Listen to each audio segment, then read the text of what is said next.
All right, we are continuing day 20. The advantage of being in Israel from Tuv Haaretz, chapter 5, part 2. Behold, he who doesn't live in Eretz Israel is called by the sages as one who is as if he has no God. Gemara Ketubot 1:11. The reason for this is simple. Every Jew's soul emanates from a holy place, and therefore the klipot really have no real power to rule over him. That is derived from the verse, for God's portion is his nation.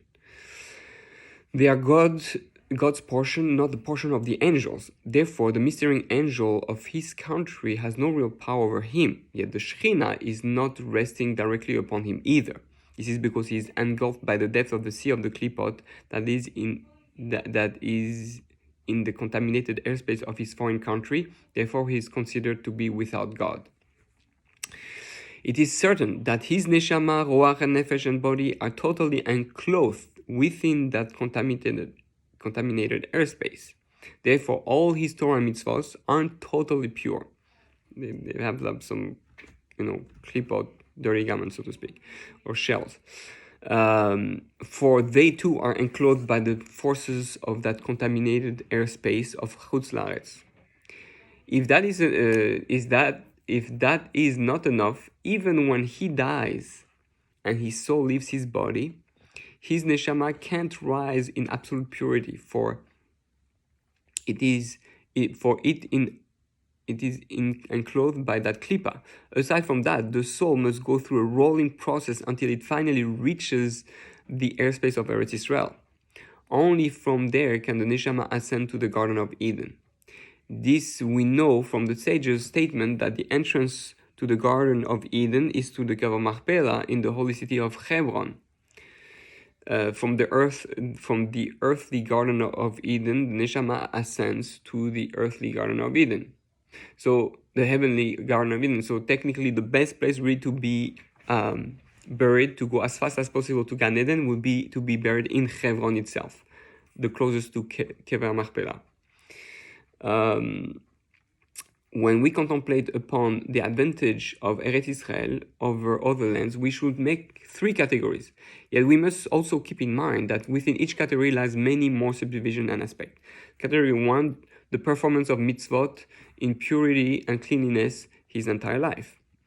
How you keep your mitzvot will clean you and keep you pure in any country. The separation of the neshama from the body upon death, and the resurrection of the deceased from the future. These three categories are going to vary greatly depending upon many factors. For he who was born in Eretz Israel and remained there all his life, his soul descended to his body in purity and was never contaminated by the air of foreign countries. That level is a tremendous boon to his service of God. This level applies to a certain degree even to those who enter Eretz Israel before their bar and bas mitzvah. For according to the teaching of the sages, the element of the soul called the good inclination and full neshama, sometimes even the ruach and or the nefesh, only enters his being at bar mitzvah.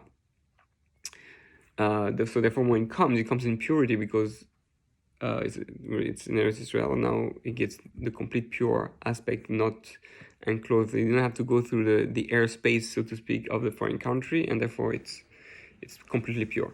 Therefore, all mitzvahs that he does from then on are in complete purity. He was raised in a good name and passed on with a good name. Yet, he who ascends to Eretz Israel in an advanced age cannot attain that level. Rather, he only merits the other two categories, the separation of soul and the resurrection in the future.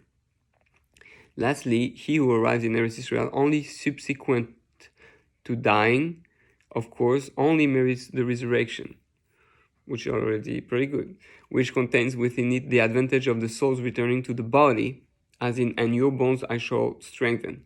That is, since he was interred in purity in Eretz Israel. Now, when we come to expound upon the advantages of the first category, we find them numerous. The neshama has never been tainted nor contaminated by the air of Chutz La'aretz. His mitzvahs were performed in absolute purity. The very spirituality generated by those Torah and mitzvahs never was tainted by that klipa. So even if we go after a bar bat mitzvah, we still have the ability that when we do the mitzvah there, their power is more powerful, so there's not as much klipot on them and on your nefesh ruach neshama. And number 3, the divine influence that is drawn down by means of his Torah and mitzvahs gives no nourishment or strength to the foreign angels. For a Jew who resides in Chutz La'aretz, outside the land, and performs Torah and mitzvot with as much purity as he can, nonetheless the spirituality generated therein will send spiritual power to the ministering angel of that country. Because we live outside land, we give energy to that angel, which is not necessarily good, because it strengthens the nation, sometimes in a negative way, to go against the land of Israel.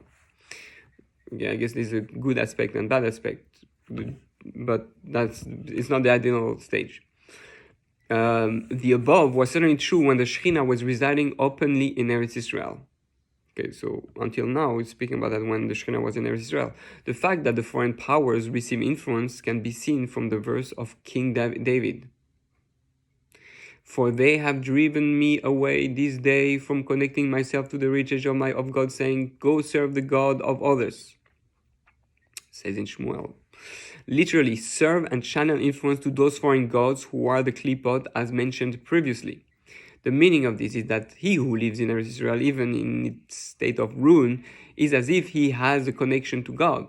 Yet if Eretz Israel is built up with the Holy Temple and the Shekhinah, then they literally are connected to God, while always in Chutz La'aretz, it's as if he has no God. That is why David, who is our anointed one, the soul of Moshiach, said, they have driven me away this day from connecting myself to the riches of God, for he experienced a real exile. Furthermore, Eretz Israel in this time wasn't built up. There was no holy temple. Even the tabernacle had been laid useless, like a public altar, by the removal of the Holy Ark.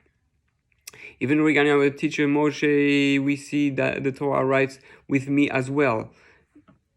Gambi in Hebrew, God is not God angry. Gambi has the 4 letters Gimel, Mem, Bet, Yud. That starts the word from the verse of King David. They have driven me away this day from connecting myself to the riches of God. Gershuni Mehestapayach Benachlat Hashem. Okay.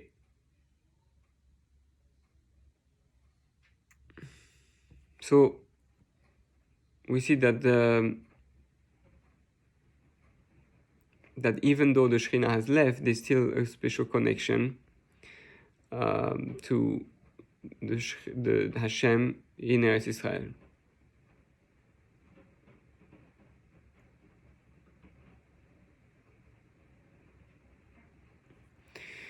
And there's still a higher connection, even though there's no Beis HaMikdash and temple. What he's saying is that you still have a strong connection in Eretz Israel, even though there's no temple. Now, there are other extra mitzvot for the land that are only capable of being fulfilled while living in the land. There is no doubt that the benefits, advantages, and qualities that are so great that one are so great that one is precluded from performing them in Chutz La'aretz. Cannot do it there.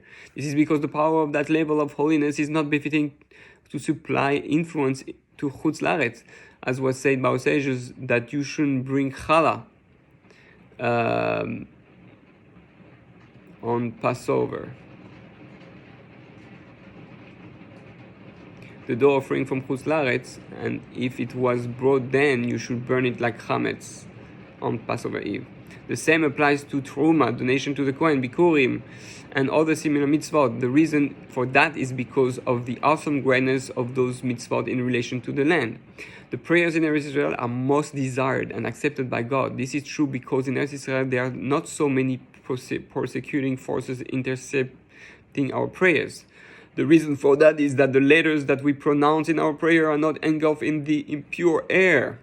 This is why the prayers of the land transformed into a crown befitting the creator of the world. This is hinted in the verse, behold, the cries of the children of Israel have come to me. The first letters spell Hatzvi, meaning dear of or loveliness, referring to the land of Israel. In other words, in the land of the Tzvi, God himself immediately accepts our cries and prayers without any angel as an intermediary. That is not the case outside the land, for there are prayers are there are the prayers are enveloped within the contaminated air, and there are a few of the external forces that prosecute against the acceptance of those prayers. Once those prayers reach Eretz Israel, they need to be purified and cleansed before being able to ascend before the heavenly throne. This is what is meant by Rav Cordovero in his book Or Yakar. This is why all the borders of Israel are bodies of water. East is the Jordan River, west is the Mediterranean, south is the Egypt River, and north is the Euphrates. For before anyone can enter her holy airspace, we must first traverse a body of water, just like in the Bet HaMikdash there was called the Schug, forgot, the thing of water that goes all around the Bet HaMikdash, and purify themselves by immersion. For only then, after purification, can that person receive his addition to his neshama. That's what Rav Kook was saying, that when we sleep in Eretz Israel, we receive like a new neshama, get purified. The second category of qualities has much subdivision as well. For example, death in Eretz Israel is not carried out by the angel of death. Rather, it is done by means of the holy angel.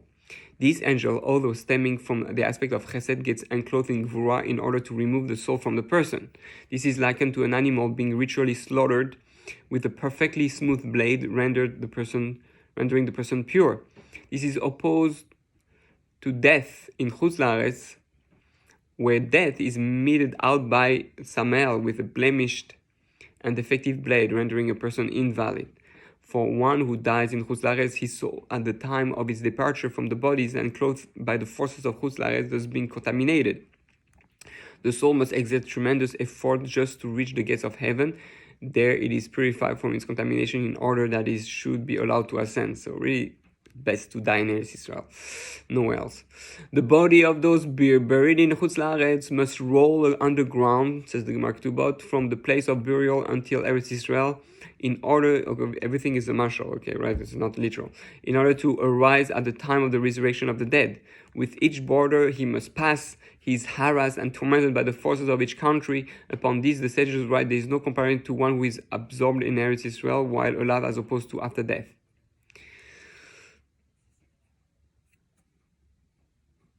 Again, to expand upon the third category of qualities of Eretz Israel, there are many distinctions to be made.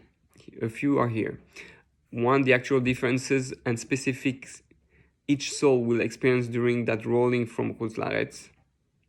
The fact that the resurrection of the dead in Eretz Israel will precede that of those buried in Chutz La'aretz.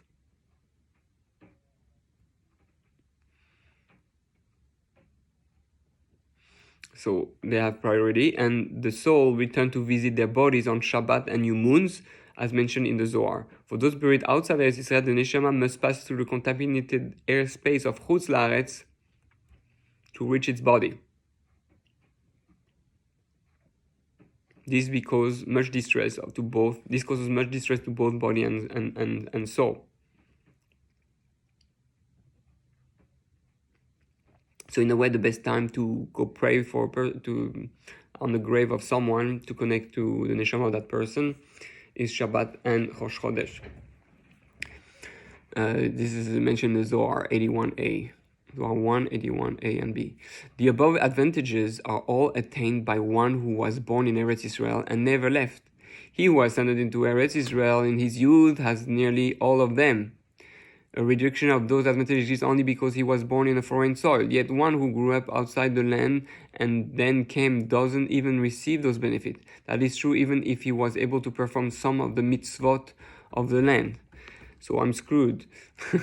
We're screwed, but for that part. But still, for the rest, it's still a huge thing, which is dying there and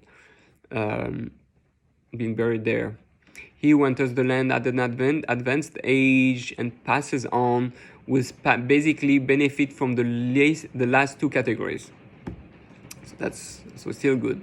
One whose bones are interred, buried from his grave abroad and brought to Eretz Israel, benefits only from the third category, namely the resurrection and the ease of visitation of the neshama. Lastly, he who is brought as a corpse to Eretz Israel has an additional advantage, for the soul of the land is likened to the soul of the altar, for man was created from the place of his atonement. For us Jews who were redemptively created from this soil, it is benefiting to return to the holy place from where we were hewn. So even if you just bring the body, it's still a huge advantage. Yet the Zohar says something quite different. Rabbi Yehuda says anyone who did not merit to dwell in his chamber in the Holy Land and then he dies, only then does he arrive upon him. It is written, the place of my heritage you have made an abomination. For his soul remains under the authority of the foreign land, while only his body comes into the authority of the Holy Land. It is as if he has made the holy profane and the profane holy. From the above Zohar, it seems that one would be prohibited from bringing his corpse to Eretz Israel for burial. Okay, it's not halacha. Yet further, the Zohar states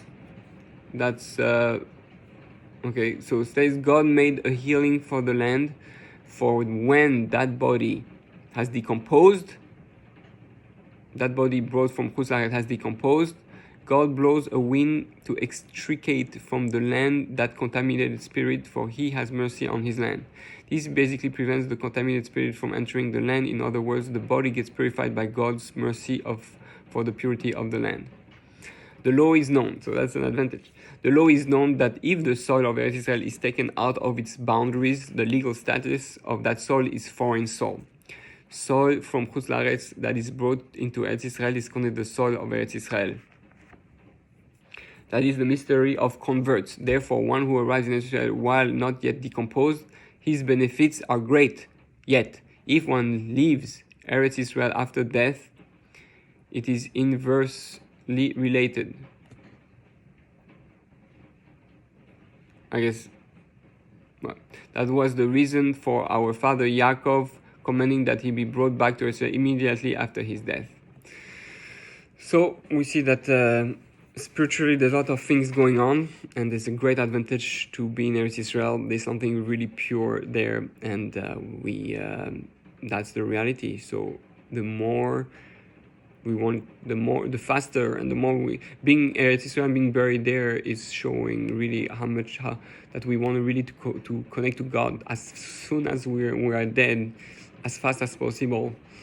So we shouldn't let anything delay our unification between our soul and God and heaven, and that's the best place is Eretz Israel. So may we make sure that we are buried there.